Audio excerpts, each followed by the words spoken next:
श्रीगुरुभ्यो नमः। हरि ओम श्रीमहागणाधिपतये नमः। श्रीमहासरस्वत्यै नमः। श्रीगुरुभ्यो नमः। हरि ओम जगदं पितरं वंदे पार्वती परमेश्वरं। పార్వతీ పరమేశ్వర అనుగ్రహంతో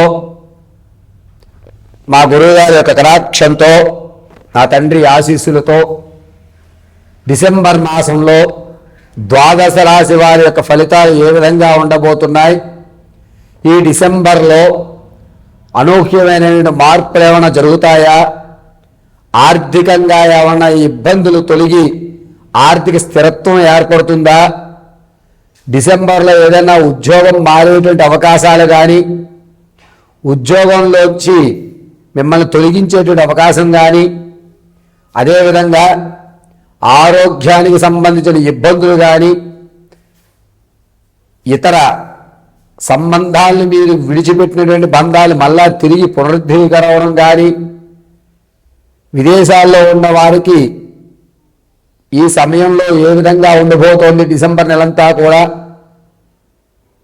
వారి యొక్క ప్రతి కార్యక్రమంలోనూ దిగ్విజయంగా ముందుకు సాగాలి అంటే ఏ దేవతామూర్తిని, ఏ మంత్రాన్ని మనం పఠించుకోవాలి, ఎటువంటి కుంకుమని మనం ధరించాలి, వచ్చేటువంటి పెను ప్రమాదాల నుంచి బయటపడడానికి ఏ విధమైన జాగ్రత్తలు తీసుకోవాలి అనేటువంటి విషయాలు డిసెంబర్ నెలలో ఏ విధంగా మనం ఉంటే కలిసి వస్తుంది, మన యొక్క ఆలోచన ధోరణి ఏ విధంగా ఉండాలి అనేటువంటి పూర్తి విషయాన్ని ద్వాదశ రాశుల వారందరికీ కూడా మేషం నుంచి ప్రారంభం చేసుకుని మీనరాశి వరకు కూడా ఈ డిసెంబర్ నెలలో ఏ విధంగా ఉండబోతోంది అనేది మనం పరిశీలన చేసుకోవడం, ఈ యొక్క పరిశీలన అంతా కూడా కేవలము గోచార రీత్యా మాత్రమే మీకు తెలియజేయడం. ఈ గోచార రీత్యా చెప్పేటువంటి ఫలితాలు రమారమి 70% వరకు కూడా మ్యాచ్ అవుతాయి. మరి మిగిలిన 30% ఏమిటి గురువుగారు అంటే, అది మీ కర్మ సిద్ధాంతాన్ని అనుసరించి ఉంటుంది. వ్యక్తిగతంగా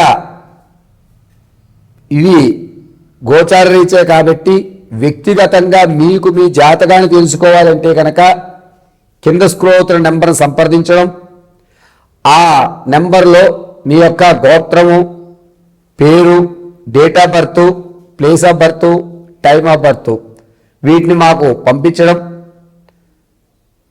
చక్రాల్ని పరిశీలన చేసి దానికి తగు సమస్యకి పరిష్కారం చెప్పడం జరుగుతుంది. కొంతమందికి డేట్ ఆఫ్ బర్త్ తెలియకపోతే మీ ఫోటోను పంపించడం, మేము అడిగేటువంటి ప్రశ్నలకు సమాధానం చెప్పడం, దానివల్ల మేము మీ యొక్క జాతకాన్ని పూర్తిగా పరిశీలించి వివరించడం చెప్పడం జరుగుతుంది. కాబట్టి ఇప్పుడు తెలియజేసేటువంటి డిసెంబర్ ఫలితాలన్నీ కూడా గోచార రీత్యా మాత్రమే చెప్పడం జరుగుతుంది. మీనరాశి వారికి డిసెంబర్ నెలలో ఏ విధంగా ఉండబోతోంది అనగా, గ్రహ సంచారం అంతా భారీ ఉంది. స్వయంకృప అపరాధాల వల్ల లేనిపోయి తలకాయ నిప్పు తెచ్చుకుని మనది కాని విషయాల్లో కూడా మనం ప్రవేశించి ఆ యొక్క సమస్యని ఎత్తి మీద పెట్టుకోవడం జరుగుతూ ఉంటుంది. అంతేకాకుండా గ్రహ సంచారంలో గురుడు లాభిస్థలంలో ఉండడం వల్ల ధనము అనేటువంటిది ఆర్థికంగా లభిస్తుంది. ఆర్థికంగా స్థిరత్వం ఏర్పడుతుంది. అప్పులన్నీ కూడా తీర్చేయడానికి మార్గాలు కనబడతాయి. అమ్ముడుపోయిన స్థలం అమ్ముడవ్వడం, ఆ వచ్చిన ధనాన్ని అప్పులు తీర్చి నేను ప్రశాంతంగా బతకాలి అనే నిర్ణయం తీసుకోవడం, మీ నిర్ణయం వల్ల ప్రశాంత వాతావరణం ఇంటిల్లు పాతికి కూడా లభిస్తూ ఉంటుంది. ఇక మీనరాశిలో ఉన్నటువంటి సంగీత, సాహిత్య, కళా, సినీ పరిశ్రమలో ఉన్న వారికి అంత లాభించడం లేదు. కొత్త గడ్డుకాలంగా చెప్పచ్చు. మీ యొక్క సాధన అనేది అస్సలు సరిపోలేదు. పైగా ఈ యొక్క మీనరాశిలో ఉన్నటువంటి వారు రాజకీయ నాయకులు కొంత కలిసి వస్తుంది. పదవులు మిమ్మల్ని అందిపుచ్చుకుంటాయి.